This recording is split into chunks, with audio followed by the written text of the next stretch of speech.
and our topic today is social media addiction.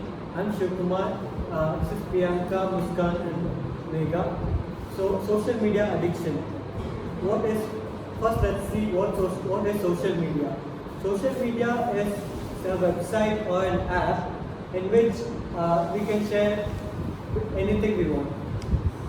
It can be ideas, it can be our thoughts, it can be pictures or videos, basically anything that we would like to share. So when it comes to addiction, we can see that most of us are actually addicted to social media, and a lot of us open our phones and apps many times, even though we did not get any notification or anything. Actually talking about why does it get addictive. So basically whenever we use social media, there's a chemical release in our body which is called dopamine, and that dopamine loop it gives you that instant pleasure and instant results that wants you to open again and over and again, like any notification that pops up, you have just that tendency to open your phone and check what it is because of that instant satisfaction or pleasure that you get out of it. So with the release of dopamine, every time you want to do it more times. Adding on to what Megha said, so because it is so much addictive, and we can see like even consumption of alcohol and a lot of other things are addictive too, and that is why there's an age restriction on it. But what I feel is that there should be age restriction on using social media applications too, because even it has this addictive nature, and I don't think that children maybe below the age of 16 or maybe 18 should be allowed to use social media, and there should be age barriers as it is there in case of alcohol and other things. And also adding to the addiction part, it's not only addictive, it's also influencing the youth. Like we are seeing these Instagram models of posting a picture of them getting dressed or getting a Gucci bag or something like that, which is influencing us to, it's just playing with our mind, like we want to get it, we want to go to that way. And most of us, instead of concentrating on our future or in the corporate sector, we are all wanting to go to that field because we feel that it's very easy to do, and we also get a lot of attention from it, which it's not good for us.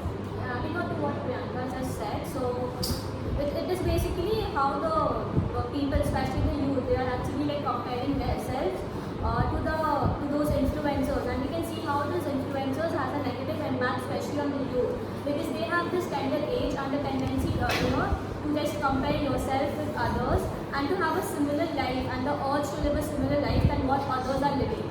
So it's very much a negative impact on the society. It's like what Muskan said, this not only leads to comparing yourself, but also you start feeling low for yourself, your confidence lowers down because you see something which is not the reality, but you assume it's the reality, and you tend to constantly be like, oh, I don't look like that person, I don't have a lifestyle like that person, and believe that's the truth. And hence, it starts degrading your confidence, and you don't feel, you have a low self-esteem after constantly being compared to that social media life.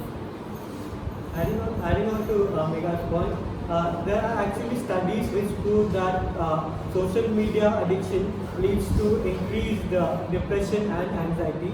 And this is mostly seen in young adults and teens. And we can see that this is because of the very unrealistic portrayal of life in social media. In order to prevent all of these, the first thing we can do is get a new hobby outside social media or outside our phone, okay? Not like, hobby means it's not like playing a PUBG or playing a Clash of Clans, something like that. You have to detach yourself from your phone especially. And also you can turn off your notification, like normally when we are in class also, we get a notification and we tend to look into it because of the dopamine release which Megha already mentioned. So if we switch off the notification, it helps us to, reduce our addiction to it. Even going on a social media detox for a certain number of days can help you, come back in control at least, so that when you're off social media for some time, you are automatically detached from that and you start focusing on things that are more important.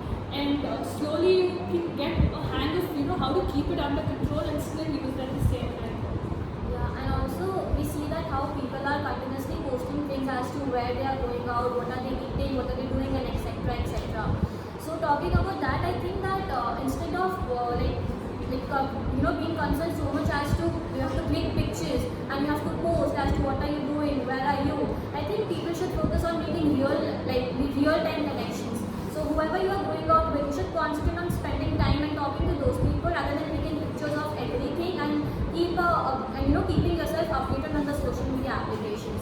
So real life connections and then networking skills is also very important, and it should be something which the teens have to focus on. And also when you see cases when people are extremely addicted, they would want to be in isolation more than talk to people, and they want to isolate themselves. They're just happy with the world. They're not connecting in real, but they want to connect through online. So there's a shift in the way they function. And also there's a social media app, like I know all of us know that it's called Tinder or some Bumble as such, like even if you want to express your feeling or something as such, it's not only about that guys, also making a friend-wise connection also, it's not good.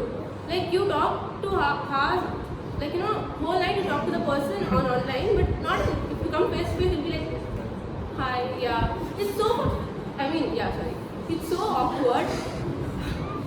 I'm sorry. Okay, also if we look at social media addiction in today's generation, we can see that even young children such as toddlers are being addicted to social media. We can see that this is because of neglected parents. What they do is when the kid is making some noise or anything, they just hand over a phone to kid and they just let the kid watch YouTube or something. And that's how, and then they just get accustomed to it, and then they grow up and get addicted to social media. Yeah, even we see that how our sleep schedule is so much deteriorated because of the social media. Because we see even for us, we keep scrolling Instagram and other social media applications till maybe 2 o'clock and 3 o'clock, and early in the morning we come to college. And that's why we see like how our focus is like not even there in the class, and most of us tends to feel sleepy, and then we just go to the back bench and then just try to sleep or to get away from the classes and the teacher's lecture. So this is how we see that our focus and concentration powers also getting reduced so much because of the social media applications. This increase of the social media in the late nights or in the early mornings, we often we tend to sleep early in the morning, but when we get up, also we tend to look into our phone first instead of going out or looking into the nature. It also affects our work life and also the student life.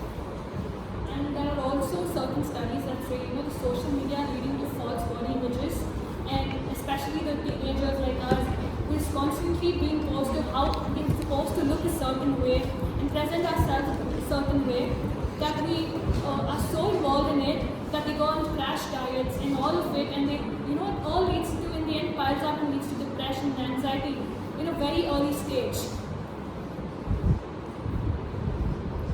So in conclusion, what I would like to say is like social media is something which is becoming like too much addictive nowadays, and it has a really negative impact on the youth, like mainly the youth and the young adults.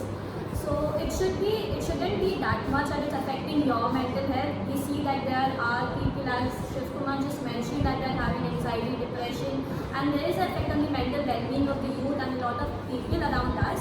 So we see how this has a negative impact and how it is even making us more lazy and isolated.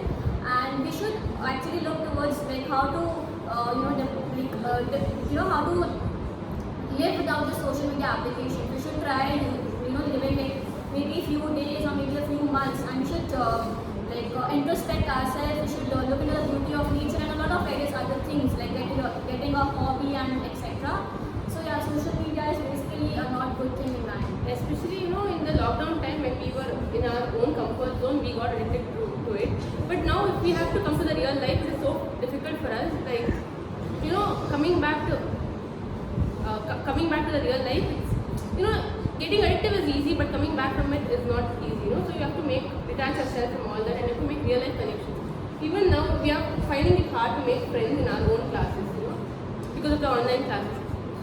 Like any addiction is wrong, firstly, and as long as you know how to use it in moderation, it's a good thing. But as long and so you need to just have that control and that moderation, and you're good. You're in a state where You need to balance both exactly. You have to balance your. be comparing yourselves to others because we don't actually know what outside social media their life is and what our life is. So instead of focusing on social media, if we focus on our own self and our own growth, it will be good.